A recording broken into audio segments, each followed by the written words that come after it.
But ಅವ್ರು ಎಂಥದೇ ಮನೆಯಲ್ಲಿ ಎಂಥ ಪರಿಸ್ಥಿತಿ ಕೂಡ ಯಾವಾಗಲೂ ಏನೂ ಬಿಡಾದ ಅಟೆಂಡ್ ಮಾಡ್ಕೊಂಡು ಬಂದಿದ್ದಾರೆ. ಅವರು ಒಂದು ಸಂಘ ಅಂದ್ರೇ ಅಮ್ಮ ಅಂತ ತಿಳ್ಕೊಂಡು ಬಂದಿದ್ದಾರೆ.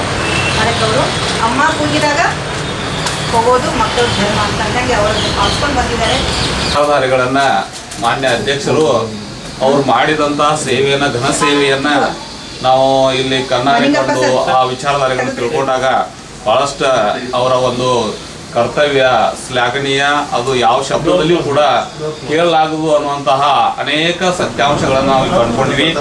ಮಾನ್ಯ ಅಧ್ಯಕ್ಷರು ಅವರ ಒಂದು ಭದ್ರವಾದ ಬುನಾದಿಯನ್ನು ಹಾಕಿ ನಮಗೆಲ್ಲ ಒಂದು ರೀತಿ ಕರ್ನಾಟಕ ರಾಜ್ಯದಲ್ಲಿ ಇವತ್ತು ನಾವು ಯಾವ್ಯಾವ ಸ್ಥಾನಮಾನಗಳಲ್ಲಿ ನಾವೆಲ್ಲ ಒಂದು ರೀತಿ ವಿರಾಜಮಾನರಾಗಿದ್ದೀವಿ, ಅದಕ್ಕೆಲ್ಲ ವಿ.ಟಿ. ವೆಂಕಟೇಶ ಸರಣ ಕಾರಣ ಅನ್ನೋದನ್ನು ಭಾಳಷ್ಟು ಅದನ್ನು ಹೃದಯ ತುಂಬಿ ಸಂತೋಷದಿಂದ ಹೇಳಕ್ಕೆ ನಮಗೆ ಭಾಳಷ್ಟು ಇವತ್ತು ಹೆಮ್ಮೆ ಅನ್ನಿಸ್ತದ. ನಿಧಾನ ಬನ್ನಿ, ಅಜ್ಜ ಹೋಗ್ಬಿಡಿ. ಈಗ ಬಂದ ಮಾನ್ಯರ ಒಂದು ಸನ್ಮಾನ ಕಾರ್ಯಕ್ರಮವನ್ನು ನೆರವೇರಿಸಿಕೊಂಡು ಸರ್ ಬರ್ರಿ ಸರ್. ಸೈಡ್ ಬನ್ನಿ. ಬನ್ನಿ ರಾಮಕೃಷ್ಣ, ಇಲ್ಲಿ ಬರ್ರಿ ರಾಮಕೃಷ್ಣ ಸರ್ ಬರ್ರಿ, ನೀವು ನಿಲ್ ಬರ್ರಿ.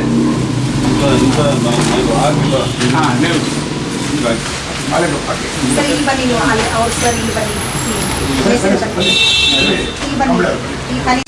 ಸೈಡ್ ಬನ್ನಿ.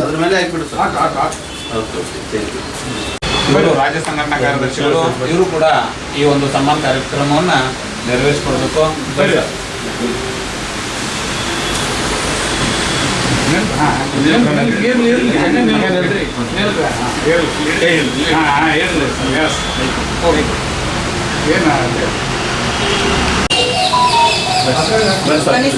ಕ್ಯಾಮ್ರಾ ಬರುತ್ತೆ, ಕ್ಯಾಮ್ರಾದಲ್ಲಿ ಸರ್ ಒಂದು ನೀವು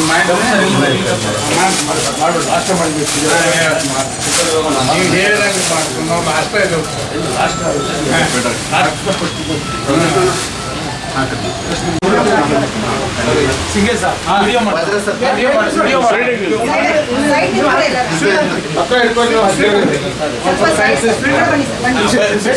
ಈಗ ಒಂದು ಹಂಗ ಪೂಜೆ ಕೊಡ್ರಿ. ಓಕೆ ಬನ್ನಿ.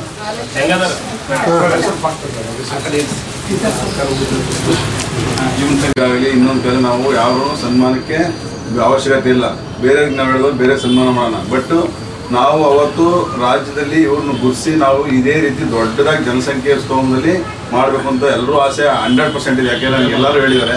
ಹಾಗಾಗಿ ಎಲ್ಲಾನು ಮಾಡೋಣ, ಜಾಸ್ತಿ ಸಂಖ್ಯೆ ಸೇರ್ಸ್ ಮಾಡಬೇಕು ಅಂತ ನಮ್ಮ ಆಸೆ. ಅವ್ರು ಏನು ಸಣ್ಣದೊಂದು ಕೊಡುಗೆ ನಾವೆಲ್ಲ ಸೇರ್ಕೊಂಡು ಆಗಬೇಕು. ಒಂದು ಎರಡನೇದಾಗಿ ಏನು ಇಷ್ಟೊತ್ತು ಎಲ್ಲ ಸಾರಾಂಶ ಹೇಳ್ತಾ ಇದ್ದೀನಿ, ಅವ್ರ ಕನಸು ಯಾವುದು ಇನ್ನೂ ಜಾಸ್ತಿ ಮಾಡ್ತಲೇ ಇದೆ. ರಿಟೈರ್ಡ್ ಆದ್ರೂ ನಾವು ಕುಗ್ಗಿಲ್ಲ, ಏನಂತ ನಾನು ಯಾವುದು ಸಾಕಪ್ಪ ಅಂತ ನಿರಾಸೆ ಇಲ್ಲ, ಇನ್ನೂ ಜಾಸ್ತಿ ಕೆಲಸ ಮಾಡಬೇಕು ಹುಮ್ಮಸ್ಸಾಗೈತೆ. ಏನೋ ಹೊಸದಾಗಿ ರಾಜ್ಯ ಬಾಡಿನೋ ಏನೋ ಒಂದು ಮಾಡೋದು, ಆ ಒಂದು ಕ್ಯೂರಿಯಾಸಿಟಿಯಲ್ಲಿ ಎಲ್ಲರೂ ಸೇರ್ಕೊಂಡು ಮಾಡಿದಾಗ ದಿನದಲ್ಲಿ ಕಾರ್ಯಕ್ರಮ ಮಾಡಿದಾಗ ಜಾಸ್ತಿ ಬಲ ಬರುತ್ತೆ. ಎಲ್ಲರೂ ಕನಿಷ್ಠ ಸೇವೆಯನ್ನು ಅಂದರೆ ಹೇಳಿದ್ನಲ್ಲ, ಎಷ್ಟೆಷ್ಟೋ ಖರ್ಚು ಮಾಡ್ತೀವಿ, ಏನೋ ಮಾಡ್ತೀವಿ, ಹಣ ಒಂದಿಲ್ಲ ಅಂದ್ರೆ ಭಾಳ ಕಷ್ಟ ಆಗುತ್ತೆ. ಎಲ್ಲ ಹೊಂದಾಣಿಕೆ ಮಾಡಿಕೊಂಡು ಒಂದು ಜವಾಬ್ದಾರಿತನ ತಗೊಂಡು, ಯಾರಾದರೂ ಸರಿ ಜವಾಬ್ದಾರಿ ತಗೊಂಡು ಅಧ್ಯಕ್ಷ ಜಾಸ್ತಿ ಹೊರೆ ಮಾಡೋದು ಬೇಡ. ಯಾಕೆಂದರೆ ಸಿಂಗೆ ಒಬ್ಬರೇ ಜವಾಬ್ದಾರಿ ಮಾಡೋದು, ಎಲ್ಲರೂ ನಾವೇ ಸೇರ್ಕೊಳ್ಳೋಣ. ಯಾಕೆಂದರೆ ಒಂದೇ ಒಬ್ಬರೇ ಚಪ್ಪಲಿ ಕಟ್ಟರೆ ಆಗಲ್ಲ ಕಾರ್ಯಕ್ರಮ. ಅವ್ರ ಕನಸು ದೊಡ್ಡದಾಗಿದೆ, ದೊಡ್ಡ ಬೃಹತ್ವವಾಗಿದೆ. ಹಾಗಾಗಿ ಆ ಕಾರ್ಯಕ್ರಮ ಮಾಡಿದ ಇನ್ನೊಂದು ದೊಡ್ಡ ಕಾರ್ಯಕ್ರಮ ಮಾಡೋಣ ಅವರ ಒಂದು ಉಪಸ್ಥಿತಿಯಲ್ಲಿ ಅಂತ ನನ್ನ ಆಸೆ ಇದೆ, ನಿಮ್ಮೆಲ್ಲರೂ ಆಸೆ ಇದೆ. ಒಂದು ಹೊಸದಾಗಿ ಕಾರ್ಯಕಾರಿ ಸಮಿತಿ ಮತ್ತು ಬಾಡಿಯೆಲ್ಲ ಮಾಡೋಣ, ಆಯ್ತಾ? ಎಲ್ಲರೂ ಸೇರ್ಕೊಳ್ಳೋಣ, ಪ್ರಾಮಾಣಿಕವಾಗಿ ಬದುಕೋಣ, ಪ್ರಾಮಾಣಿಕವಾಗಿ ಇಲ್ಲಿಂದ ಯಾಕೆಂದರೆ ಎಲ್ಲರೂ ನಿರ್ಗಮಿಸ್ತಾರೆ. ನಮ್ಮ ರಾಮಕೃಷ್ಣಪ್ಪರ ಒಂದು ಮಾತಂದ್ರು, ಸರ್ ಯಾರು ಬರ್ತಾರೋ ಬಿಡ್ತಾರೋ ಎಲ್ಲದೋ ಒಂದು ಸನ್ಮಾನ ಮಾಡ್ಬಿಡೋಣ ಸರ್. ಅವರು ಈ ಒಂದು ವರ್ಷದ ಯಾಕೋ ಸುಮ್ಮನೆ ಆಗಿದ್ದು ಪಾಪ. ಇಲ್ಲ ಸರ್ ನನಗೆ ವೆಂಕಟೇಶ ಬಗ್ಗೆ ಭಾಳ ಪ್ರೀತಿ ಇದೆ, ಒಂದು ಸನ್ಮಾನ ಮಾಡೋಣ ಅಂದರೆ ಎಷ್ಟೋ ಜನ ಇದೇ ಥರ ಎಲ್ಲ ಹೇಳಿದ್ರು. ಹಾಗಾಗಿ ಎಲ್ಲ ಅಭಿಮಾನ ಸುಮ್ಮನೆ ಮ್ಯಾಲೆ ನಾವು ಮಾತಾಡ್ತೀವಿ ಅಷ್ಟೇ, ಅವ್ರ ಮೇಲೆ ಭಾಳಷ್ಟು ಪ್ರೀತಿ ಇಟ್ಕೊಂಡಿದ್ದಾರೆ. ಯಾಕೆಂದರೆ ಗೂಗಲ್ ಮೀಟಲ್ಲಿ ಭಾಳಷ್ಟು ಚರ್ಚೆ ಆಗಿದೆ. ನಾನು ಅವತ್ತೇ ಆಸೆ ಆಗ್ಬಿಡ್ತು, ಎಷ್ಟು ಜನ ಇಲ್ಲ ಸರ್ ಅವ್ರಿಗೆ ಏನಾದ್ರು ನಮ್ಮದೇ ಆದ ಸಣ್ಣ ಕಾಣಿಕೆ ಕೊಡಲೇಬೇಕು ಸರ್ ಅಂತಂದು. ಹಂಗಾಗಿ ಎಲ್ಲರೂ ಮನಸ್ಸಿದೆ, ನಾವು ಬರೀ ಇಷ್ಟು ಜನ ಬಂದರೂ ಸಾಕಾಗಲ್ಲ, ನಾವು 10 ಜನ 20 ಜೋಡಿಸ್ಕೊಂಡು ಅದಕ್ಕೆ ಆರ್ಥಿಕವಾಗಿ ನೋಡಪ್ಪ ಒಂದು ದೇವ್ರ ದುಡ್ಡು ಹಾಕ್ದಂಗೆ ಹಾಕೋಣ. ಯಾಕೆಂದರೆ ಈ ಕಾರ್ಯಕ್ರಮ ಮಾಡೋಕ್ಕೆ ದುಡ್ಡು ಭಾಳ ಮುಖ್ಯ. ಎಲ್ಲ ಬಿಟ್ಟು ಮಾಡಿ ಹಾಕೋಣ, 100% ಪ್ರಾಮಾಣಿಕವಾಗಿ ಮಾಡೋಣ. ಒಂದು ಕಾರ್ಯಕ್ರಮ ಮಾಡಿ ತೋರ್ಸೋಣ, ಇನ್ನೊಂದು ಕಾರ್ಯಕ್ರಮ. ಯಾಕೆಂದರೆ ಅವ್ರು ನಿವೃತ್ತಿಯ ಅಂಚಿನಲ್ಲಿ ಆಗಿದ್ರು ಒಂದು ಕಾರ್ಯಕ್ರಮ ಮಾಡಿದ್ರಪ್ಪ ಅಂದ್ರೆ ಇಡೀ ರಾಜ್ಯಕ್ಕೆ ಬರಬೇಕಾಗಿದೆ. ಎಲ್ಲರೂ ಶ್ರಮ ಬೇಕು. ಸುಮ್ಮನೆ ವೆಂಕಟೇಶಯ್ಯ ನಾನಾ ಇನ್ನೊಬ್ಬ ಸಿಂಗೇರಿ ಇನ್ನೊಬ್ಬ ಮೇಡಮರಾಗಿ ಆಗಲ್ಲ. ಹೆಚ್ಚಿನ ಜವಾಬ್ದಾರಿ 190 ಭಾಗ ಅಧ್ಯಕ್ಷ ಇರ್ತದೆ, ಇನ್ನು 70 ಭಾಗ ಮೇಡಮರ್ ಇರ್ತದೆ, ಇನ್ನು ರಾಜ್ಯದವರು ಇನ್ನೊಬ್ರು ಯಾರ್ಯಾರು ಆಯ್ಕೆ ಮಾಡ್ಕೊಂತಾರೆ ಅವ್ರದ್ದು ಒಂದು 60-70% ಇರ್ತದೆ. ನಮ್ಮ ಜಿಲ್ಲೆ ಎಲ್ಲರೂ ಇರ್ತದೆ. ಸುಮ್ಮನೆ ಯಾರೋ ಒಬ್ರಿಗೆ ವಹಿಸ್ಕೊಂಡ್ರು ಮಾಡೋರು ಅನ್ನೋದು ಯಾರು ತಲೆ ಮೇಲೆ ಎಳೆಯೋದು ಬೇಡ, ಯಾರ ಮೇಲೂ ಬರ್ಡನ್ ಆಗೋದು ಬೇಡ. ಎಲ್ಲರೂ ಒಂದು ಸ್ವಲ್ಪ ಕೈಲಿ ಖರ್ಚು ಮಾಡೋಣ ಬಿಡಿ. ಅಂಥ ಒಂದು ಕೆಲಸ ಮಾಡೋಕ್ಕೆ ಹಣನೇ ಭಾಳ ಮುಖ್ಯ. ಅದ್ರ ಜೊತೆಗೆ ಜನ ಸೇರುವಂಥ ಕಾರ್ಯಕ್ರಮ ಮಾಡಬೇಕಾಗಿದೆ. ಯಾಕಂದರೆ ಜನಕ್ಕೆ ಏನು ಸನ್ಮಾನ ಅಂದರೆ ಸ್ವಲ್ಪ ಜನ ಬರಲಿ ಅನ್ನೋ ಉದ್ದೇಶ, ಅದು ಅದು ಜೋಡಿಸ್ಕೊತಾ ಇರೋದು. ಎಲ್ಲ ಸೇರ್ಕೊಳ್ಳೋಣ, ಎಲ್ಲರೂ ಪ್ರಾಮಾಣಿಕವಾಗಿ ಇದ್ದು ಒಂದು ಕಾರ್ಯಕ್ರಮ ಮಾಡಿ. ನನ್ನ ಆಸೆಯಲ್ಲಿ ಇದಕ್ಕೆ ಬಂದಿರೋದೇನೆಂದರೆ ಏನಾದರೂ ಮಾಡಿ DPR 1, 2ನೇದು ನಮ್ಮ SC ಸಂಘದಲ್ಲಿ ನಮಗೂ ಮೀಸಲಾತಿ ನೀತಿ ಅಂತ ಒಂದು ಕನಸು ನಮಗೂ ಎಲ್ಲ ಸೇರ್ಕೊಂಡು ಒಗ್ಗಟ್ಟಾಗಿ ಮಾಡೋಣ ಅಂತ ನನ್ನ ಆಸೆ ಇದೆ. ಅವರು ಆಸೆ ಸಾಕಷ್ಟಿದೆ. ಅವ್ರು ಏನು ನಿದ್ದೆ ಮಾಡಿದ್ರಲ್ಲ ಬೇಡಿಕೆಂದರೆ ಅವ್ರು ಇನ್ನೂ ಕನಸು ಜಾಸ್ತಿ ಆಗೈತೆ. ಕನಸು ನನಸಾಗಬಾರ್ದು, ಕನಸೇ ಮಾಡಿ ಕನಸು ಥರನೇ ರಿಯಲಾಗಿ ಮಾಡುವಂಥ ಒಂದು ಪ್ರಾಮಾಣಿಕ ಪ್ರಯತ್ನವನ್ನು ಎಲ್ಲರೂ ದೂರದಿಂದ ಒಂದೊಂದು 2 ದಿನ 3 ದಿನ ರಜೆ ಹಾಕ್ಕೊಂಡು ಅಥವಾ ಅವರು ಎಷ್ಟೋ ಶ್ರಮ ಹಾಕೊಂಡು ಇಲ್ಲಿ ಬಂದಿದ್ದಾರೆ, ಎಷ್ಟೋ ದುಡ್ಡು ಖರ್ಚು ಮಾಡ್ಬೋದು ಅಂತ ಹೇಳ್ತಾ ಮೇಡಮ್ ಅವರಿಗೆ ಹೆಚ್ಚಿನ ಜವಾಬ್ದಾರಿ ಕೊಡ್ತಾ ಇದ್ದೀವಿ. ಯಾಕೆಂದರೆ ಈಗ ಅವರೇ ನಮಗೆ ಡೈರೆಕ್ಷನ್ ಕೊಡಬೇಕಾಗಿದೆ. ಅವ್ರ ಜೊತೆಗೆ ಯಾಕೆಂದರೆ ಯಾಕಪ್ಪ ಅವ್ರು ಜಾಸ್ತಿ ಕೊಡ್ತಾ ಇದ್ದೀವಿ ಅಂದರೆ ನಾವೆಲ್ಲ ಸ್ವಲ್ಪ ದೂರ ಇದ್ವಿ. ಇಲ್ಲೇ ರಾಜ್ಯದಲ್ಲಿ ಇಲ್ಲೇ ಕೆಲಸ ಮಾಡ್ತಾಯಿದ್ದಾರೆ. ಅವ್ರು ವರ್ಷಕ್ಕೆ ಬಂದವ್ರೆ, ಏನೋ ಭಗವಂತ ಸೇವೆ ಮಾಡೋಕ್ಕೆ ಪಾಪ ಅವ್ರು ಹೇಳೋದು ಇಷ್ಟೊಂದು ಪ್ರಾಮಾಣಿಕ ಎಲ್ಲ ಏನೋ ಸೇವೆ ಮಾಡೋಕ್ಕೋಸ್ಕರ ನಾವು ಅನ್ಕೊಂಡಿದ್ವಿ ಎಲ್ಲರೂ ಸೇವೆ ಮಾಡಬೇಕು. ಈಗ ಎಷ್ಟೋ ಜನ ಎಲ್ಲೆಲ್ಲ ನಮ್ಮ ರಾಜ್ಯದಲ್ಲಿ ಎಂತೆಂಥವ್ರವ್ರೆ. ಇಲ್ಲಿ ಬರೋಕ್ಕೆ ಕಾರಣ ಏನಂತಂದರೆ ಭಗವಂತ ನಮಗೆ ಒಳ್ಳೆ ಸೇವೆ ಮಾಡೋಕ್ಕೆ ನಿಮ್ಗೆ ಕಳಿಸಿರೋದು. ಯಾವುದೇ ಕಾರ್ಯ, ಯಾವುದೇ ಒಂದು ಸಣ್ಣ ಹುದ್ದೆ ಇರ್ಬೋದು, ಅವ್ರು ಬಂದಿರೋದು ಏನಕ್ಕೆ ಅಂದರೆ ನೀನು ಒಳ್ಳೇದು ಮಾಡ್ತೀಯಪ್ಪ ಅಂತ ಕಳಿಸಿರೋದು ನಮ್ಮನ್ನು. ನಿಜವಾಗ ದೇವ್ರು ನಮ್ಮನ್ನು ಕಳಿಸಿರೋದು ಆಯಿತಾ. ಆ ಉದ್ದೇಶ ಮನಸ್ಸಿಟ್ಕೊಳ್ಳೋಣ, ಒಳ್ಳೆ ಕಾರ್ಯಕ್ರಮ ಮಾಡೋಣ. ಅವ್ರು ಸಪೋರ್ಟ್ ತುಂಬಾನ. ಯಾಕೆಂದರೆ ಆಗಲ್ಲ ಸರ್, ನಿಮ್ಗೆ ಆಗಲ್ಲ ಸರ್, ನಮ್ಮ ಕೈಲಿ ಆಗಲ್ಲ ಸರ್ ಅಂದರೆ ಆಗಲ್ಲ. ಏನೋ 20,000 ಜನ ಅಂತ ಹೇಳಿದ್ರೆ ನಮ್ಮ ಪ್ರಯತ್ನದಿಂದ 20,000 ಬಾಯಿ ಅನ್ಕೊಂಡ್ರೆ ಅನ್ನಲ್ಲ, ಮಾಡಿ ತೋರ್ಸೋಣ ಏನು ನಮ್ಮ ಕೈಲಿ ಅಂತ ಹೇಳ್ತಾ ಈಗ ರಾಮಕೃಷ್ಣ ಇರ್ಬೋದು, ಸಿಂಗೇರು ಎಲ್ಲರೂ ಹೆಸರು ಹೇಳೋಕ್ಕಾಗಲ್ಲ. ಎಲ್ಲರೂ ಕಾರ್ಯಕ್ರಮದ ಬಗ್ಗೆ ಇವತ್ತು ಒಂದು ವಿಶ್ಲೇಷಣೆ ಅಷ್ಟೇ. ಕರ್ನಾಟಕ ರಾಜ್ಯ SC/ST ಪ್ರಾಥಮಿಕ ಮಾಧ್ಯಮಿಕ ಶಾಲಾ ಶಿಕ್ಷಕರ ಸಂಘದ ಕ್ಷೇಮಾಭಿವೃದ್ಧಿ ಸಂಘದ ಎಲ್ಲ ರಾಜ್ಯ ಪದಾಧಿಕಾರಿಗಳೇ, ಇವತ್ತೇನು ಈ ದಿನ ರಾಜ್ಯ ಮಟ್ಟದ ಕಾರ್ಯಕಾರಿ ಸಮಿತಿ ಸಭೆ ನಡೆಸಲಾಗಿ ಎಲ್ಲರ ಒಕ್ಕೂರಿನಿಂದ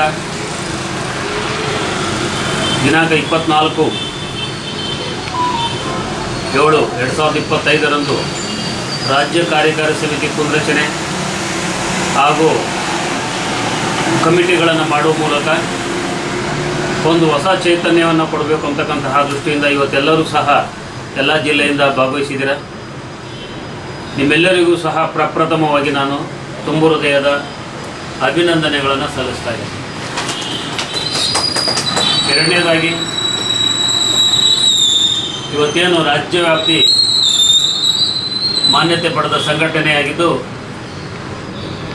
DPR ಆಗುವಂತಹ ಎಲ್ಲ ಸಾಧ್ಯತೆಗಳು ಸಹ ದಟ್ಟವಾಗಿದೆ. ಇಲಾಖಾಧಿಕಾರಿಗಳು ಅನೇಕ ಸಣ್ಣ ಸಣ್ಣ ಕಾರಣಗಳನ್ನು ತೋರಿ ಅದನ್ನು ರಿಜೆಕ್ಟ್ ಮಾಡ್ತಾಯಿದ್ರು. ಈಗ ಅಂತಿಮವಾಗಿ ಬಂದಿದೆ.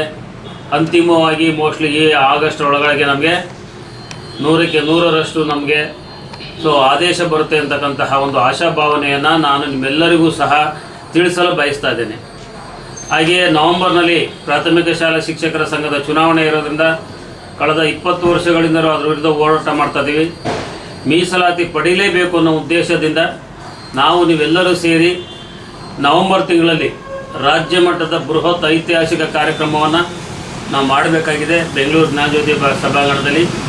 ಆ ಸಂದರ್ಭದಲ್ಲಿ ರಾಜ್ಯ ಪದಾಧಿಕಾರಿಗಳು, ಉಪಸಮಿತಿ, ರಾಜ್ಯ ಕಾರ್ಯಕಾರಿ ಸಮಿತಿಯವರಿಗೆ ಪದಗ್ರಹಣ ಕಾರ್ಯಕ್ರಮ ಹಾಗೂ ಜಿಲ್ಲಾಧ್ಯಕ್ಷಗಳಿಗೂ ಸಹ ಪದಗ್ರಹಣ ಕಾರ್ಯಕ್ರಮವನ್ನು ಮಾಡುವ ಮೂಲಕ ಇವತ್ತು ರಾಜ್ಯದಲ್ಲಿ ನಮಗೆ ಏನು ಬರಬೇಕಾದಂತಹ ಸೌಲಭ್ಯಗಳ ಕಡೆ ಸರ್ಕಾರದಿಂದ, ಶಿಕ್ಷಣ ಇಲಾಖೆಯಿಂದ ಬರಬೇಕಾದಂಥ ಸೌಲಭ್ಯಗಳ ಕಡೆ ನಾವು ಹೆಚ್ಚಿನ ಒತ್ತನ್ನು ನೀಡಬೇಕಾಗಿದೆ.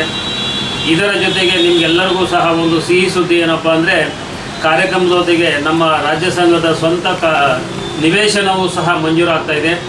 ಅಷ್ಟರೊಳಗಡೆ ನಾವು ಅದನ್ನು ತೆಗೆದುಕೊಂಡು ಮುಂದಿನ 26-27ನೇ ಸಾಲಿನಲ್ಲಿ ನಾವೇನಾದರೂ ಸ್ವಂತ ಕಟ್ಟಡದೊಂದಿಗೆ ನಾವು ಏನು ಈ ಬಾಡಿಗೆ ಕಟ್ಟಡದಿಂದ ಸ್ವಂತ ಕಟ್ಟಡಕ್ಕೆ ನಾವು ನಿಮ್ಮೆಲ್ಲರ ಸಹಕಾರದಿಂದ ಅದನ್ನು ಮಾಡೋಣ. ನೀವೆಲ್ಲರೂ ಕೈ ಜೋಡಿಸಬೇಕು.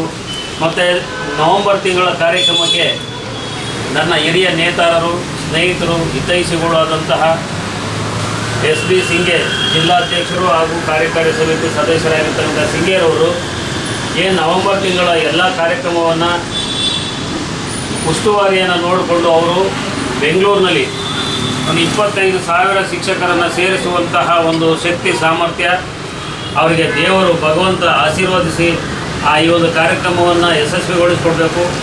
ಕಾರಣ ಇಷ್ಟೇ, 2011ರಲ್ಲೂ ಸಹ ಅವರ ನೇತೃತ್ವದಲ್ಲಿ ಒಂದು ದೊಡ್ಡ ಅಧಿಕಾರಿಗಳ ಕಾರ್ಯಕ್ರಮ ನಡೆಸಿಕೊಟ್ಟಿದ್ದಾರೆ. ಇದೇನು ಅವ್ರಿಗೇನು ದೊಡ್ಡದೇ ಅಂತ ಅನಿಸೋದಿಲ್ಲ. ಹಾಗಾಗಿ ಅವರು ಪೂರ್ಣ ಪ್ರಮಾಣದಲ್ಲಿ ಕಾರ್ಯಕಾರಿ ಸಮಿತಿಯನ್ನು ಬಳಸಿಕೊಂಡು, ಸಲಹಾ ಸಮಿತಿ ಬಳಸ್ಕೊಂಡು, ಸಿಂಡಿಕೇಟ್ ಬಾಡಿ ಸಮಿತಿಯನ್ನು ಬಳಸ್ಕೊಂಡು ಈ ಒಂದು ಕಾರ್ಯಕ್ರಮವನ್ನು ಯಶಸ್ವಿಯಾಗಿ ನಡೆಸ್ಕೊಡ್ಲಿ ಅಂತ ಅವ್ರಿಗೂ ಸಹ ನಾನು ನಿಮ್ಮೆಲ್ಲರ ಪರವಾಗಿ ತುಂಬ ಹೃದಯದ ಧನ್ಯವಾದಗಳನ್ನು ಅಳಿಸ್ತಾ ಇದ್ದೀನಿ. ಹಾಗೆ ಇವತ್ತು ಬಂದಿದ್ದಂತಹ ಎಲ್ಲರಿಗೂ ಸಹ ಹೃತ್ಪೂರ್ವಕವಾದಂಥ ತುಂಬ ಅಭಿನಂದನೆಗಳನ್ನು ಸಲ್ಲಿಸ್ತಾ ಇದ್ದೀನಿ.